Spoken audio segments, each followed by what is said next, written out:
Hi, I'm Joan Newcomb, and today's Mystic Minute is about lies and truth. A great way to program people is to stick a lie in there with the truth. So you'll have something that is in the storyline that has an essential truth, but you put a little distortion in there and the people get programmed.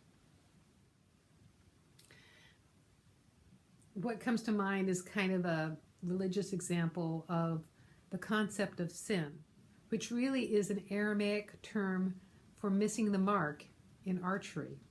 Imagine you pull back the arrow and you don't hit the bullseye. You've missed the mark. You have sinned. And the distortion over the years is that the sin is some great black mark on your soul, and then your soul could be forever damned. That's a huge lie. That is a huge lie. You are consciousness. There is no way that you could not be consciousness. There is no way that you could die. Your body personality is going to expire at a certain point. Personality disintegrates and regrows all the time. You are immortal. Body personality is evolving. Body can regenerate. Body also ages. You might want to go on and have another body. How do you know something is true for you? Is that it resonates clearly. There's an inner knowingness or feeling of clarity. How do you know something is a lie? It doesn't feel good. It feels off. It feels tense. It can also feel fervent, like I am absolutely right about this. There's a little edge of insanity there. Or my truth is the only truth and I'm right and you're not. If there's a tinge of paranoia, insanity, or fear, it's not a real truth. It might be an inconvenient truth, but it's not the truth coming from you as consciousness. You as consciousness are all-knowing. Here's another example. My favorite astrologer was backing a particular political candidate and was saying that this other candidate had too much darkness. So much darkness, whereas their candidate was the right candidate because they didn't have the darkness. And it resonated for me as a lie. And I had to look beneath the surface for my interpretation. And mind you, even a few months ago, I might have agreed with their interpretation. I understood what they were saying about the darkness, and I realized that that is a distortion in the storyline. The story about that person's darkness is a distortion in the storyline. And I'm thinking of all the other candidates that have lots of distortion too, and I don't want people to make a mistake and think that they're okay. It's such a rich story to play with looking at politics. Politics is such a rich story to play with. There's all sorts of lies and distortions being put forward and playing on people's fears and the energy of competition of who is better or best. I'm kind of missing the big point of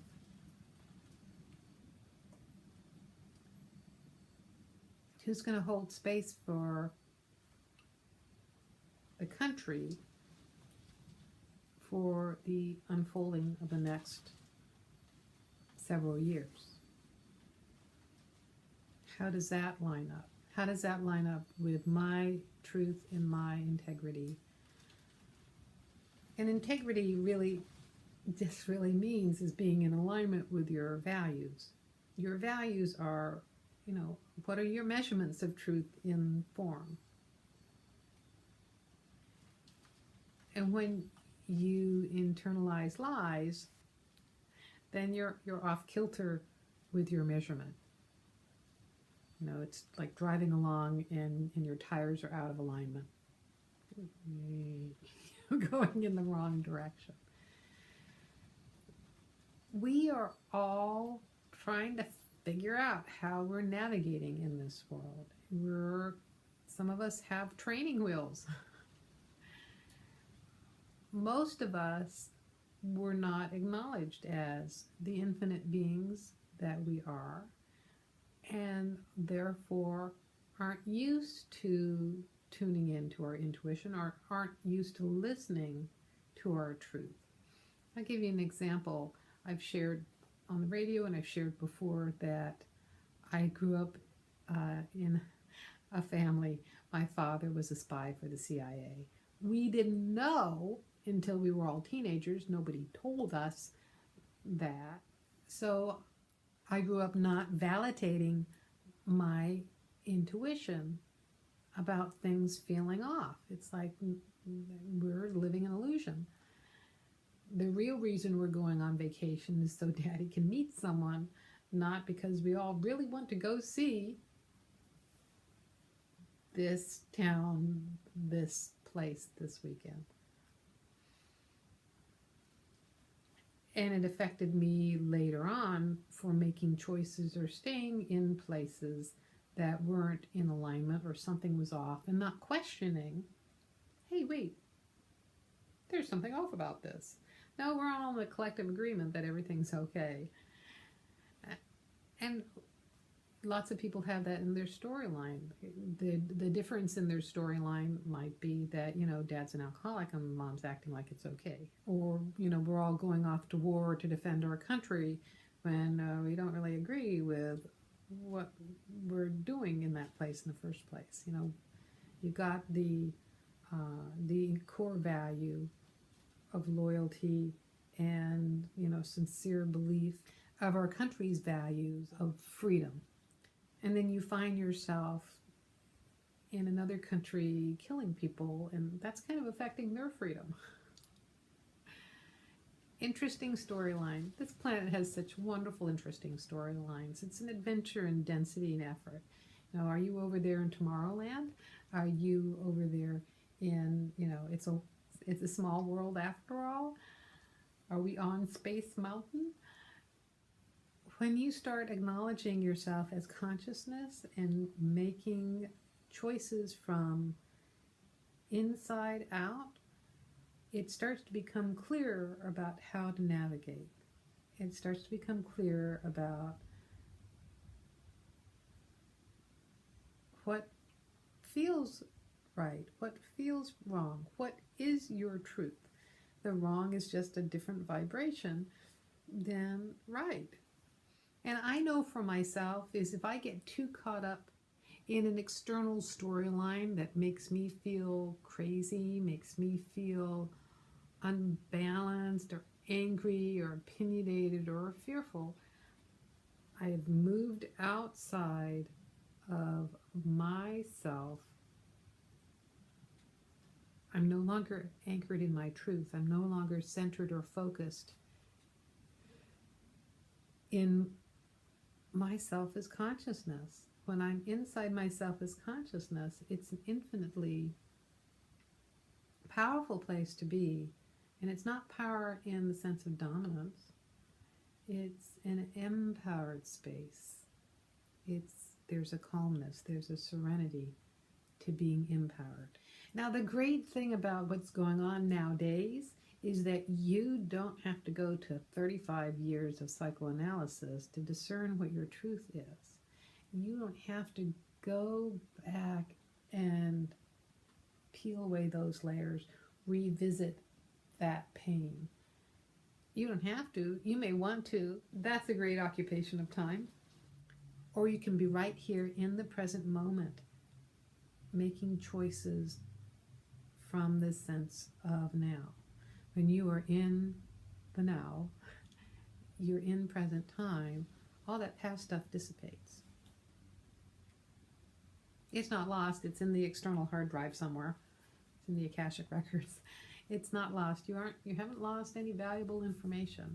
You're just not operating on the old operating system. And the other thing is you're not out into a theoretical future that's not real to your physical body. Future's a great place. There's a lot of emerging possibilities. There's a lot of futures coming into form. And being here in the present moment is when you've got your hands on your steering wheel, moving your body through time and space. Truth and lies. When you take your focus off the lies and the liars, oh, those lying liars, when you take your focus off the lies, you can more clearly discern your truth.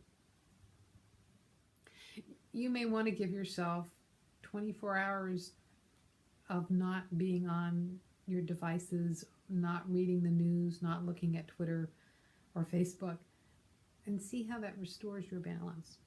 Or even, 15 minutes of walking in nature. See how that restores your balance. See how that restores your connection to the essence of who you are and not the story of reality. If you like these videos, you can subscribe to them on YouTube. You can also sign up below to get them in your inbox. If you want to know more, my website is joan-newcomb.com. I have a weekly radio show podcast. I put out a weekly blog and newsletter. I have meetups around the Puget Sound in Seattle, Bellevue, Tacoma, and Olympia. I have a program that's 12 weeks to transformation, private mentorship program working with me. You can find out more on my website, joan-newcomb.com, and I'll have another Mystic Minute in a couple of days.